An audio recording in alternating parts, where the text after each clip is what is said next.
So while you're in grad school, you gotta work. Luckily, I was so blessed to get an offer from my fraternity headquarters in Baltimore, Alpha Fraternity Incorporated. So pretty much headquarters right there. I'll show y'all a little bit something over here. These are all of the general secretaries. Got a bunch of artifacts.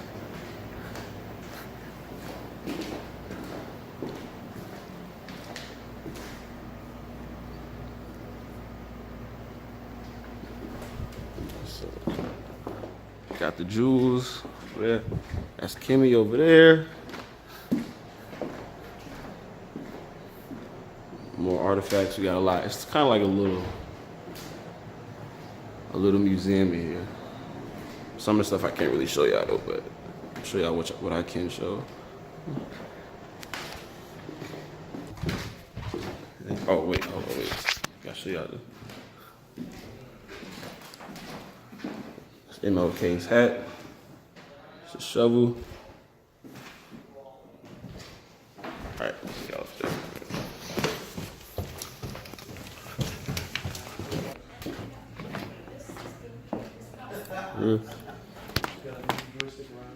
You got Marshall over there, you got Malik, Brother Cotton. Last thing I want to show y'all is what you got. Sphinx magazine over there out here in Baltimore. That's our original painting. Crazy, right? Crazy, crazy, crazy. All right, ain't showing y'all no more. So this is me leaving my job. So there'll be a lot of like traffic going on, like a lot of simple traffic. So pretty much how my schedule is, I go from my apartment to a little bit downtown in Baltimore, probably like 15 minutes from my apartment, and then from my apartment to my job, and then from my job to Morgan State University. You know, today I'm kind of rushing because I got stuff to do, because you know HBCUs be on games. So I'll make sure that I get there on time and I'm at a stand. So I wish this light would turn green. Yeah, on a really easy day, traffic isn't too bad. Like I said, it's not like heavy traffic. It's just a lot of lights that you want to, you know, avoid. A lot of crazy drivers and shit. So campus is almost coming up. The banners. Yeah, there it is. Yeah. I've actually never been in that building. I don't know what that building is about. I don't know what it's for. But pretty nice building. And we've reached another light. Okay. All right. You know what? So you see a lot of the students. I guess they're getting out of class right now. A lot of these are undergrads, but I barely see any of them. You know, being a grad student and all. Not really on the social scene. Oh yeah, parking can be a complete nightmare, depending on where you need to go. Oh wait, hold on. Hold on.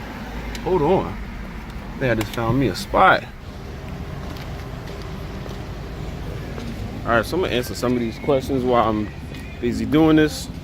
So how was your experience so far attending an HBCU been? It's been pretty chill, I would say. I don't have a meal plan, nothing like that, but I pretty much got used to that after I graduated from, you know, Radford, not having a meal plan and everything. It was kind of weird because I did go from, you know, a rural area like Radford to now I'm back in the city, you know what I'm saying? You know, in a city like Baltimore. But I've been adjusting pretty well, you know what I'm saying? I only have class 3 days out of the week, so that's Monday through Wednesday, and the 3-hour classes. But you know, Thursday, Friday, I just have work to do, and you know, sometimes I'm able to get off early. So it's been pretty chill. All right, so moving things along. What was my biggest difference from going to a PWI to an HBCU? I guess I'll have to say, seeing a lot more students who look like me. For one, it's a lot of black students on Morgan State's campus. Not a whole lot of people are out right now. I believe classes aren't in session, but yeah, that's the biggest difference, man. But it's really interesting because, you know, I'm pretty well known on Radford's campus, and it's like, how do you fare, you know, Radford being a PWI, it's like, how do you fare being in an environment that is mostly, you know, black, like, you know. But it's been pretty chill. No complaints in terms of being at a HBCU. Well, hold on, wait, that's not true. But I'll get to that later.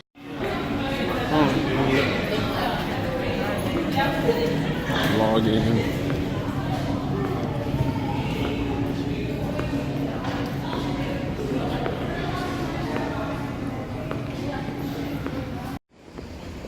All right, I guess the biggest piece of advice I would give somebody who wants to attend a PW, or rather somebody who's coming from a PWI to an HBCU, just like any environment, you know, be ready for a challenge. Nothing in life is easy. Nothing in life is guaranteed to us or granted to us. So it's crucial that you be ready for the challenge. Lace your boots up, you know what I'm saying? Because you're gonna be in an environment with, you know, you might think you're the most hip or woke person at your PWI, but you know, once you come to HBCU, you might be in for a rude awakening, you know, because there's a lot of intellectual, you know what I'm saying, smart, charismatic individuals who attend HBCUs on purpose, you know what I'm saying. When you're at a PWI, you have more opportunities to shine because it's not that many black people on that campus. But HBCU, it's a lot of black people that might, you know what I'm saying, have another bachelor's degree under their belt, or might be, you know what I'm saying, as woke as you. So definitely take that into consideration, and you know, food for thought. All these kids look so little.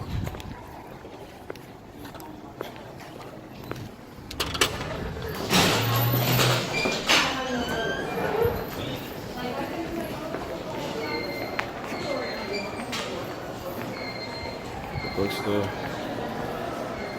3 stores. This building is kind of like Arbonne.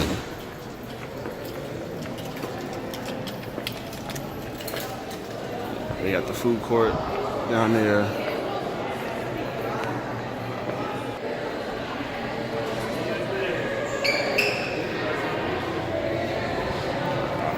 The pool.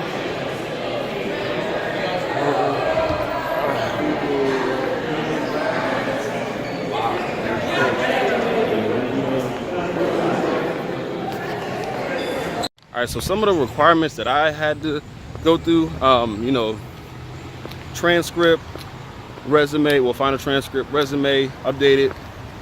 I had to take a GRE. What a lot of schools are doing now, you have one section that where it is required, another bunch of schools where it isn't required, and then another set of schools that was like highly recommended but not really mandatory. So mine wasn't really that mandatory, but I took it anyway, you know what I'm saying, just because I was like, okay, why not? And I thought I might need it because I was applying to other schools too, so you know that also comes into effect. So I took it. It was dumb. It's a 5-hour test. It's not really good in terms of really assessing the full talent and academic intelligence of a potential master's candidate. So a lot of schools are doing away with it now. But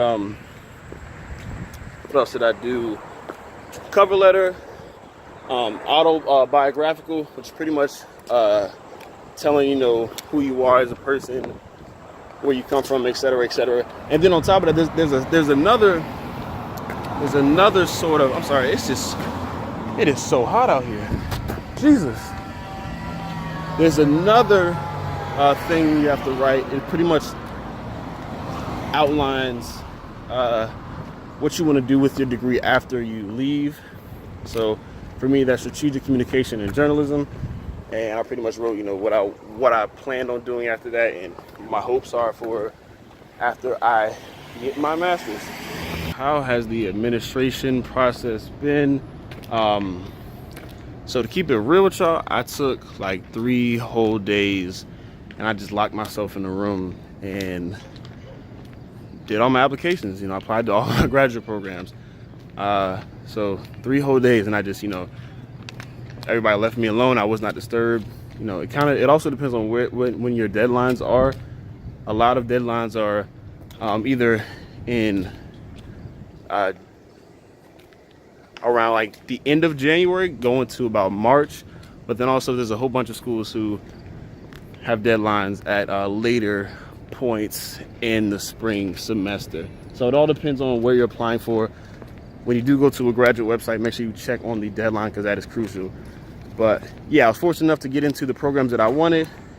End up choosing Morgan State because they offered me the most money, and Morgan State is pretty prestigious, the largest HBCU in Maryland. I wanted that HBCU experience coming from a predominantly white institution. But there's fees associated with applying to graduate school, so please keep that in mind. But on some real talk, like on another note, HBCUs are on games. Like, they be on games all the time. Like, I didn't have any orientation. I just came here and that was it. Nobody helped me get, you guys know the your RUID. Nobody helped me get that. I had to go get that by myself. Registering for classes, there was no PIN number associated. I've never sent as many emails over the summer that I did the summer of 2018. All of that, just trying to make sure that I was straight. So registered for my classes by myself. Just a lot. There was no campus tour. None of that. Everything is really, it's really no hand holding. Like, no hand holding at all. All that goes away if you're a graduate student. The undergrads get a tour and everything. They get like a quest sort of vibe, but anybody else, nah, nope.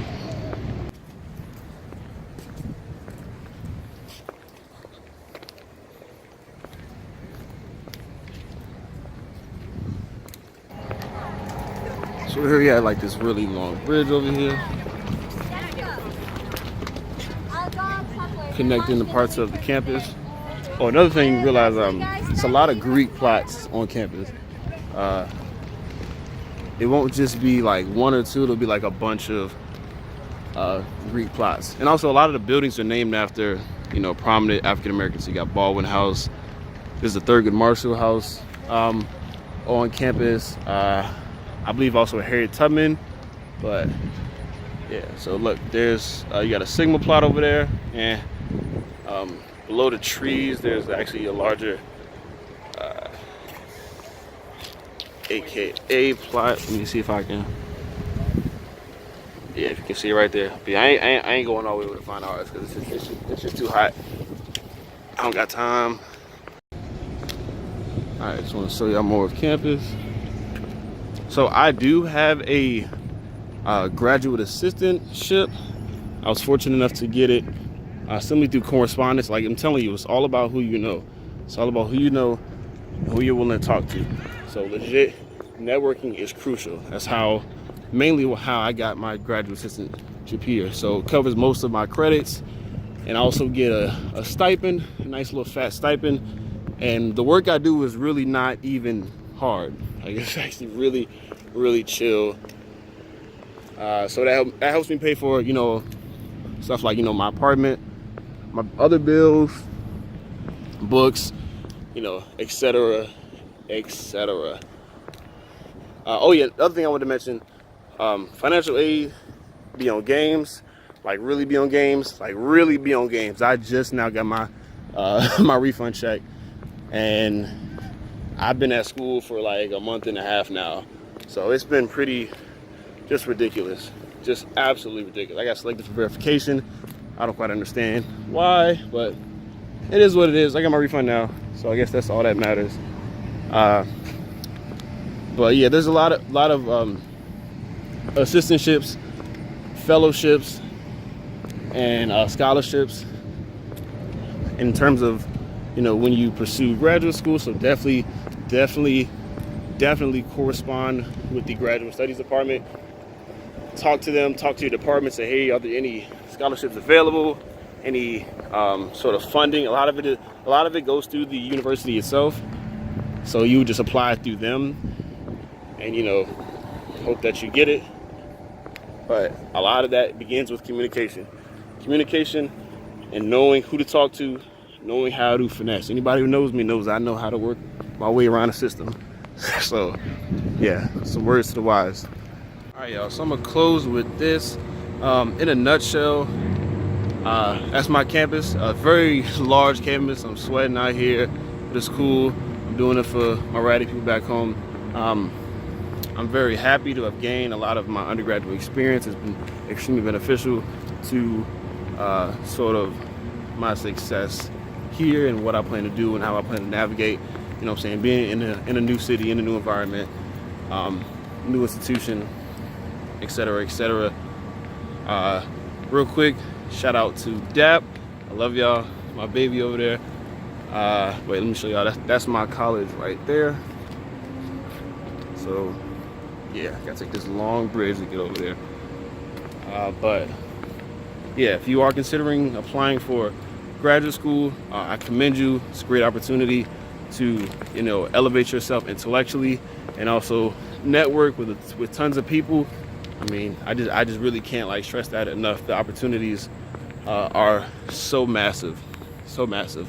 What I will say is, if you are considering, unless you're dead certain on one specific school, definitely apply to as many as you possibly can so that you heighten your chances of getting into a master's program, and also so you can leave your options open and whatnot. But I want to thank you to the Theta Chi chapter of Alpha Kappa Alpha Sorority Incorporated. Little sisters over there, y'all be good. Follow me on Snapchat, Instagram. They should have added information or whatever. And please check out my website. It's nehemiah.home.blog at wordpress.com. So please check it out. Got a bunch of great articles on there, a bunch of other great content. But other than that, peace, ratty. Love y'all. Miss y'all.